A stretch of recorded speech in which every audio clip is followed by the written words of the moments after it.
Welcome back. You're watching The Nation at 5 right here on CNN News 18. We've brought you over the last few minutes multiple stories coming in from the country. Right now we're bringing you a story coming in from across the border. Let's go very quickly to Pakistan that, remember, saw elections on February 8th.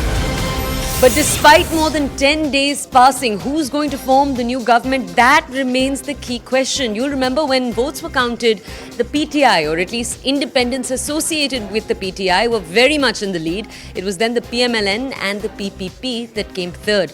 Right now we're learning that the two parties, PMLN and the PPP, not the PTI that came number one, PMLN and PPP, they are still failing to reach a complete agreement. Outside support from the PPP towards the PMLN is being suggested. What this could mean for Pakistan, the implications for India. To take a much deeper dive into this story, my colleague Abhishek, let's go over to him to understand more. Abhishek, first can you tell our audiences where it is that the PMLN and the PPP are failing to see eye to eye?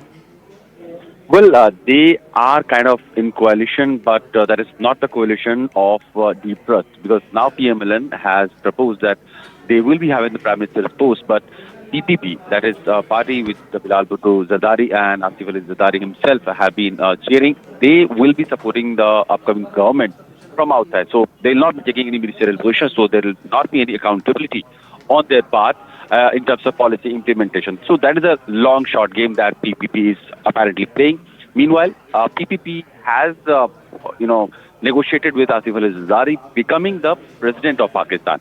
So that is something that PPP has got through the negotiations that has happened with PMLN and PPP.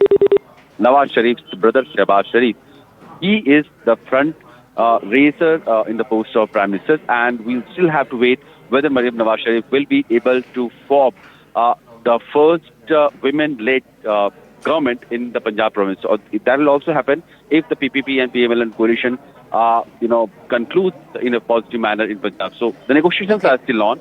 The picture is still a little opaque in Pakistan. Okay, Abhishek, if I could actually ask you to remain with us. We have Sushant Sareen with us right now, Senior Fellow of the ORF, Chief Strategic Expert. Let's go over to him to understand more. Sir, good evening. Thank you for joining us here on CNN News 18. Sir, first question for you. Can you tell our audiences, because all of these developments, the PMLN, the PPP, seemingly reaching some kind of pact. So all of this is coming after allegations of rigged elections, massive protests taking place across the country in favor of the PTI. How do you see the current agreement between the PPP and the PMLN? Do you think this could bode a peaceful few years for Pakistan? How do you see this, sir? I think it's highly unlikely that if at all they strike an agreement, and I think they are being forced into a marriage by the army because of the kind of result which has been shown up. Incidentally, that result is still not, we don't know what the result is, because more than 10 days after the election is over and the counting is supposedly over, not all the successful candidates have been notified. And many candidates who have been notified, their notification has been challenged in courts, and the courts have set aside the notification. So we don't even know what the composition of the parliament is going to be. So there is that big crisis which is already unfolding. And in that, you have these political parties which are not just jostling for the loaves and fishes of office in the current situation, but are also trying to find out or trying to find a way that they can save their politics for the next round, which is because the kind of decisions that anybody who forms the government in Islamabad will have to take will be politically disastrous for them. Anybody who's actually going to be taking those decisions will not have a political future left, which is why you see the People's Party trying to play too clever by half and saying that, okay, fine, give us the presidency, give us some of the other constitutional positions, and then we'll either support you from the outside or we'll send in some members of our party as part of the government, because they want the PMLN to be the fall guys. The PMLN has suddenly understood, the penny has dropped into their heads that if they were to form the government, this would be the last time they would be in government, after which the party would be wiped out. It's very jaded anyways. You have the PTI, which is sitting on the sidelines, which wants to burn the house down because they think that until they burn the house down, they will not get a chance. You have the army, which cannot run the country itself and does not want anybody else to run it. So you have a right royal mess. This is what uh, a country looks like when it is heading into a kind of an anarchic, chaotic situation, which is what is there in Pakistan. And all of this would have been okay if the situation in the country was normal. But the situation is not normal because it's not just a political mess, it's a huge economic crisis in which the country finds itself. Okay. And there is a big security crisis which is confronting the country. There's a crisis of legitimacy of the government. In fact, now it's a crisis of the legitimacy of the state itself. So it's it's like a right royal mess. I don't Okay. know what other parliamentary term there is to describe it on your channel. Mr. Serene, thank you for providing us with that context. Let's go over right now to Major General A.K. Sivaj, a defense expert who's also with us. Sir, thank you for joining us. Sir, if I could ask you, we were just speaking to Senior Fellow of the ORF, Sushant Serene, and one of the things he pointed out, and this is something that's been said in a number of editorials over the last few days, is that the alliance between the PMLN and the PPP, the way in which they're being forced almost together to form a government, this is being done very much at the behest of the Pakistan army, but it seems very much like the two parties are being forced into this position together.